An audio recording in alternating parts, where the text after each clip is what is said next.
लक्षद्वीप और Maldives Indian ocean के दो खूबसूरत आइलैंड्स हैं जो कि अपने प्रिस्टीन बीचेस और टर्कोइज वाटर के लिए जाने जाते हैं। जहां लक्षद्वीप एक इंडियन यूनियन टेरिटरी है, वहीं मालदीव्स एक इंडिपेंडेंट रिपब्लिक है। 4 जनवरी 2024 पीएम मोदी जी की लक्षद्वीप विजिट की फोटोज और वीडियोस इंटरनेट पर वायरल होने लगी और इंटरनेट पर मालदीव्स और लक्षद्वीप का कंपैरिजन शुरू हो गया। और मालदीव्स के पॉलिटिशियंस इस कंट्रोवर्सी का एक बहुत बड़ा रीजन है। और क्या ये कंट्रोवर्सी सिर्फ पीएम मोदी जी की फोटोज और ट्विटर पर #बॉयकॉट मालदीव्स की वजह से हो रही है? Let's find out.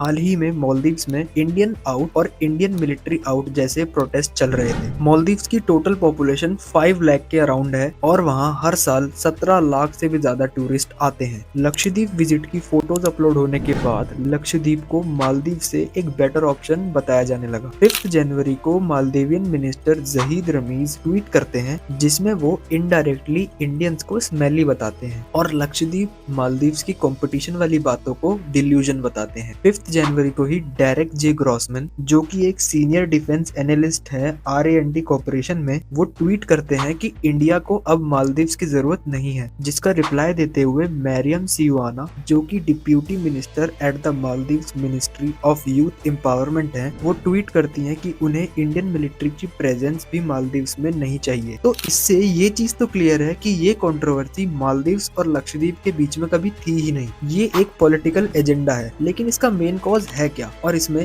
चाइना का क्या रोल है, आओ बात करते हैं। मालदीव्स और इंडिया के रिलेशन हमेशा से बहुत अच्छे रहे हैं। इनफैक्ट इंडिया ने कई बार मालदीव्स की हेल्प भी करी है, भले ही वो उनकी इकोनॉमी को सपोर्ट करने के लिए फाइनेंशियल हेल्प हो या फिर कोविड के टाइम पर 100 मिलियन की एड प्रोवाइड करना हो। और मोहम्मद नसीद, जो कि मालदीव्स के फॉर्मर प्रेसिडेंट थे, तो इंडियन मिलिट्री से काफी हेल्प ली थी अपने डिफेंस को स्ट्रॉन्ग करने के लिए। उनके चलते इंडिया फर्स्ट पॉलिसी मालदीव्स में आई थी, जिसके अकॉर्डिंग मालदीव्स अपने नेशनल इश्यूज में इंडिया को प्रायोरिटी देगा और मालदीव्स के किसी भी नए गवर्नमेंट ऑफिशियल को सबसे पहले इंडिया विजिट करने जाना होगा। लेकिन मालदीव्स की अपोजिशन पार्टी ने इस रिलेशन के खिलाफ लोगों को भड़काना शुरू कर दिया, जिसके चलते अपोजिशन पार्टी पावर में आ गई और नए प्रेसिडेंट बने अब्दुल्ला यमीन। ये इंडिया के अगेंस्ट और चाइनीज गवर्नमेंट को सपोर्ट करते थे, लेकिन जनता को इनके इंटेंशंस ठीक नहीं लगे और अगले इलेक्शन में ये हार गए। फिर इन्होंने दोबारा से हेट वाला एजेंडा चालू किया और अगले इलेक्शन में ये फिर से पावर में आ गए। अब जो वहाँ के प्रेसिडेंट बने वो बने मोहम्मद मुइजू,